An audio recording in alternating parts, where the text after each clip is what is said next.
Bora aqui continuar mais uma questão aqui bem legal, né? Nada assim complicado demais, mas uma bela questão, tá? Uma bela questão. Então, vamos lá, né? Letra A, calcule a aceleração da cunha, que é o blocão, né? Em função de mzinho, mzão, θ e g. E aí, cara, pra gente calcular a aceleração dela, por mais que possa parecer estranho, né, assim, você não pode calcular certas coisas, né? Você não pode usar, tipo, a conservação do momento no eixo Y, né? Depois eu posso discorrer sobre isso, mas isso não acontece, né? Então você não pode usar um logo de cara, né, para você encontrar velocidade e tal, encontrar, né? Mas a gente vai fazer uma coisa bem simples, né? Deixa eu trocar aqui a cor do pincel. O que que acontece? A única força aqui que de fato faz alguma diferença pro blocão é essa de contato bem aqui, né? Existe tanto essa normal agindo aqui no blocão quanto no bloquinho, né?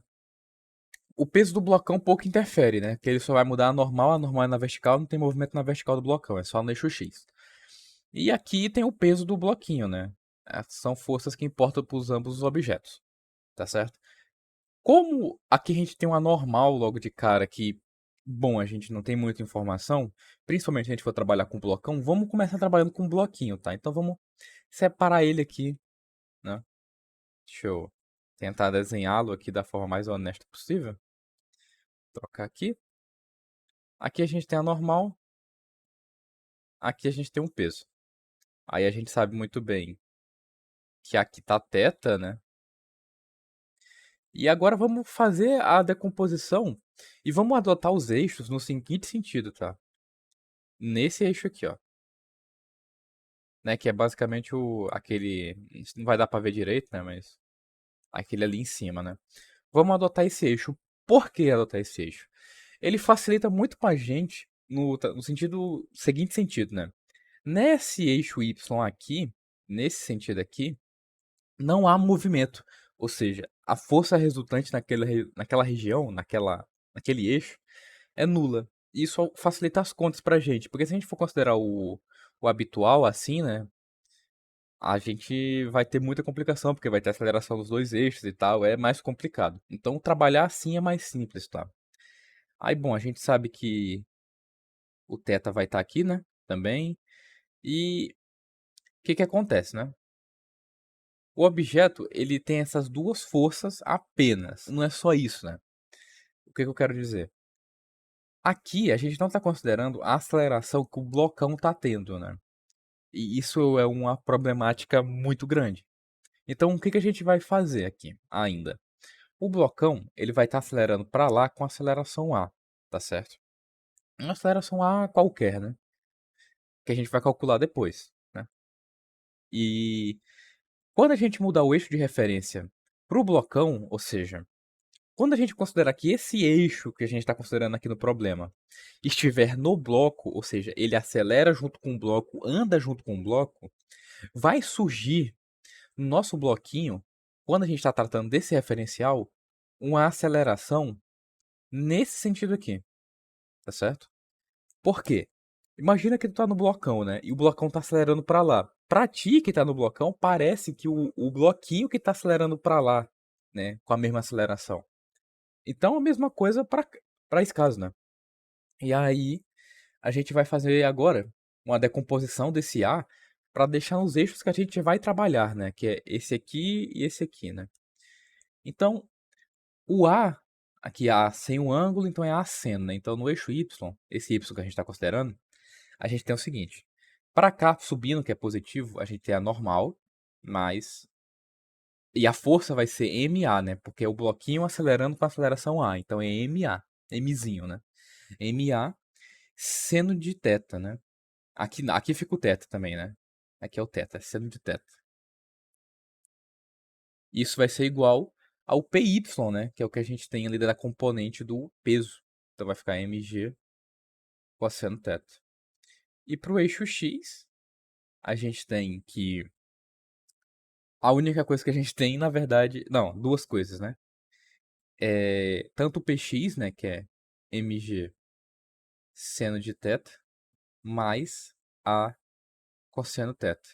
Isso aqui é a nossa aceleração do, do eixo Y, né? Mas isso não é muito legal pra gente trabalhar agora, porque eu vou falar chamar assim, né? Porque essa é uma força resultante, né? Elas não se anulam, diferente do eixo Y, que se anula, tá? Então a gente, por hora, esquece isso aqui. Vamos trabalhar só com o eixo Y, tá? Então, do eixo Y a gente já consegue tirar praticamente ali, né? Quase que a nossa aceleração, né? Mas a gente consegue tirar pelo menos a normal. Então vamos isolar a normal e a gente vai usar essa força normal como a resultante do blocão, que a gente sabe que a única força que importa para ela se mover é uma componente da normal, né? Então, normal vai ser o quê? Bota M em evidência, G cosseno θ menos A seno θ. Beleza. Essa é a nossa normal. Guarda esse aqui que é uma informação importante, tá? Agora a gente vai analisar o blocão, tá? Então vamos lá. O blocão, deixa eu desenhar um pouco mais para cá. Ele sofre um anormal nessa direção aqui. E a gente sabe que bem aqui tá o θ, né? Do ângulo aqui, né? Bem ali tá o θ. Então a gente quer decompor ele nas seguintes forças, né? Na NX e na NY. A NY pra gente não importa, porque ela não ajuda em nada ou atrapalha em nada o movimento relativo, já que não tem movimento no eixo Y e muito menos atrito, tá? Então vamos considerar só a NX, beleza? Então qual seria essa componente? Tá sem um ângulo, né? Então é N seno. Então a gente tem que a força resultante do blocão, que é emissão A que é a aceleração que a gente chamou que ele tem, né, anteriormente, vai ser a normal vezes o seno de θ. E aí agora a gente pode abrir a normal ali, multiplicar por seno, né? E vamos ver o que que vira. Cosseno θ seno θ menos mzinho A seno ao quadrado de θ. Vamos juntar os termos que tem A, né? E isolar o A. Então vai ficar A que multiplica M mais mzinho seno ao quadrado de θ, mg cosseno θ seno θ. E a partir daqui a gente pode isolar o A, né? E já vamos encontrar a aceleração do blocão, que é o que pede a letra A, né? Essa letra A é bem tranquila, né? É tipo. É realmente trabalhar com as forças e saber usar o referencial, né? O referencial ajuda demais. E muito das questões dessa prova aqui, o referencial é um fator muito importante. Não que qualquer questão seja, né? Em alguma outra questão não seja. O referencial é sempre importante, mas nessa prova em específico tem muita questão que, tipo, se tu usar o referencial correto, te ajuda demais a resolver o problema. E tá aí a nossa aceleração, né? Que é o que ele pede na letra A. Calcule a aceleração. Meu Deus! Calcule a aceleração da cunha. Agora, para a gente calcular o que ele pede na letra B, né? Que é a velocidade da cunha, é algo mais complicado, tá? Essa parte aqui ela já vai ser mais complicada. Porque o que que acontece, cara? Eu vou desenhar aqui quando o bloquinho estiver lá embaixo já, né? Aqui. E aí eu vou te levar pro pensamento aqui. Tu sabe que, por exemplo, a direção de uma velocidade resultante, ela depende do referencial, obviamente. Como assim? Ah, se um objeto está parado num referencial, então a velocidade dele resultante não tem direção, é nula, né? Ou todas as direções, né?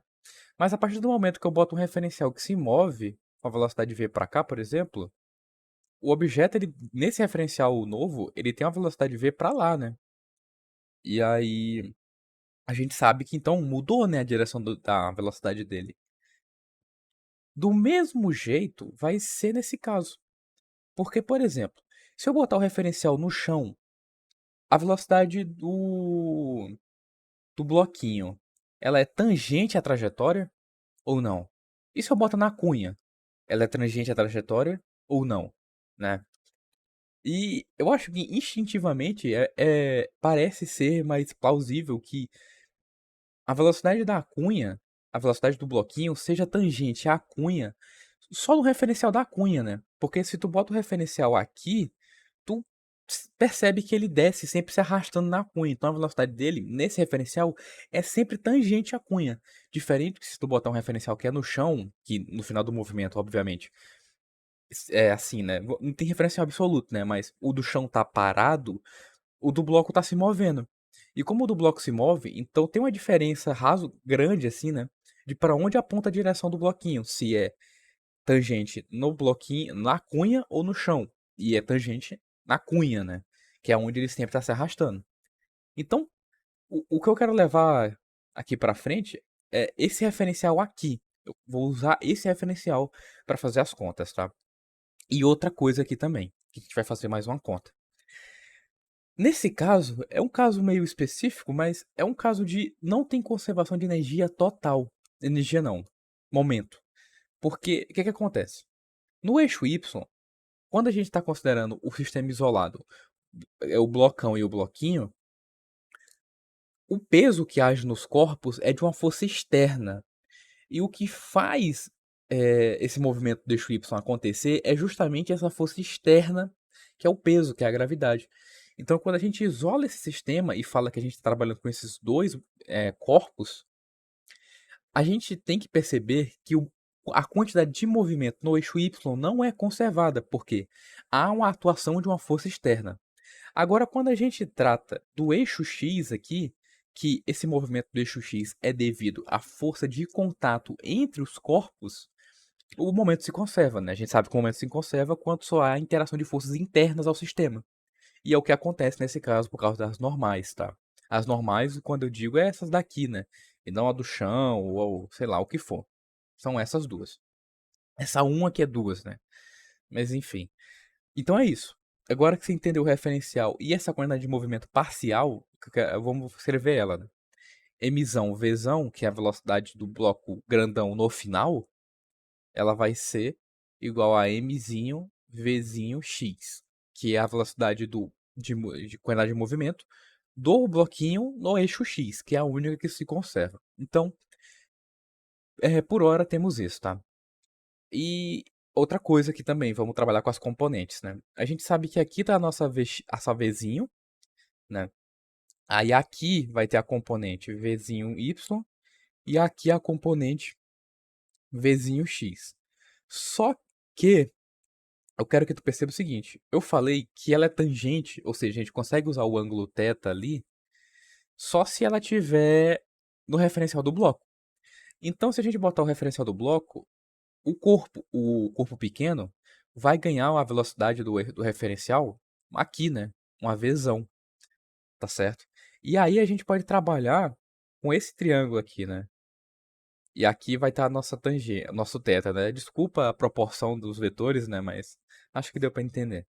Então, a nossa tangente de θ vai ser o quê? Nossa Vzinho Y por Vzinho X mais Vzão. É isso que eu quero te levar para que você entenda, tá? E outra coisa agora também que a gente vai levar mais um ponto, né?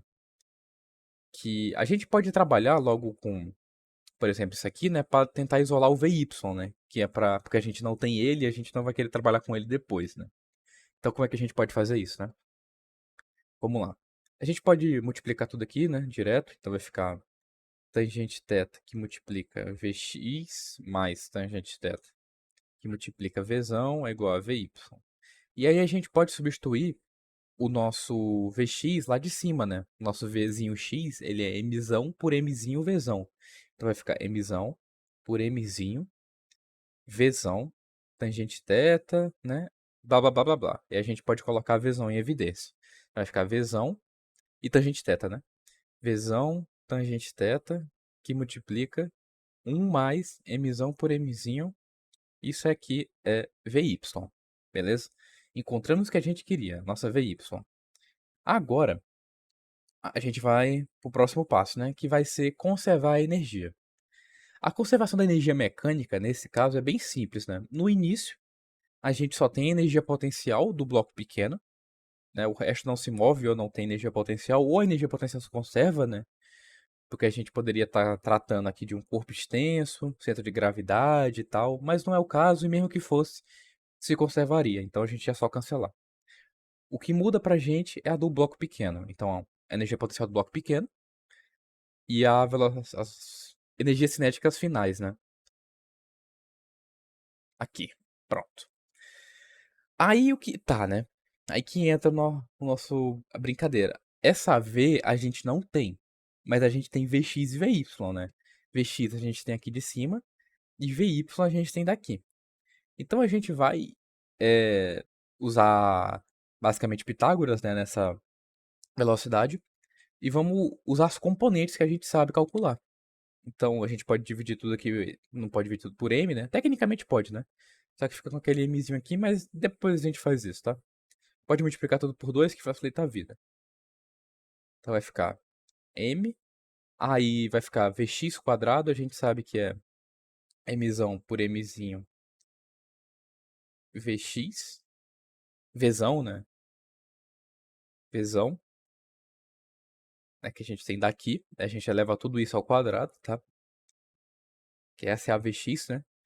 Mais a vy ali ao quadrado, que é v quadrado, tangente ao quadrado de θ, 1 mais mzão por mzinho ao quadrado, mais mzão vzão quadrado. Agora a gente está tudo. Todos são valores dados, né? E só tem de invariável que a gente quer descobrir, né? De incógnita, a nossa vzão. Não é a coisa mais elegante de todas isso aqui, mas a gente vai trabalhar em cima disso aqui, tá? Vou fazer aqui as contas, né? E não vou ficar comentando muito, não. Talvez algum ponto ou outro, tá? Mas continuando isso aqui, né?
E é isso, né, cara?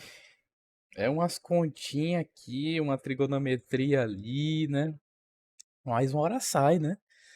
É bastante conta, cara. Acho que o maior problema dessa questão, por assim dizer, né? Problema, é que ela tem muito trabalho de tem um trabalho de referencial aqui que é importante. E essa percepção da quantidade de movimentos se conservar em apenas um eixo, né? De resto, mesmo, realmente o problema é conta, cara. Né? Às vezes não é tão trivial tu sair, por exemplo, disso aqui, né? Tu sair disso aqui pra chegar nisso, né? Nem a resposta é muito bonita, né? Mas é isso, né? No mais é isso. Qualquer dúvida deixa nos comentários, tá? Eu sei que é um pouco de álgebra aqui, mas é mão na massa, né, meu velho? É isso. Então, bora pra próxima.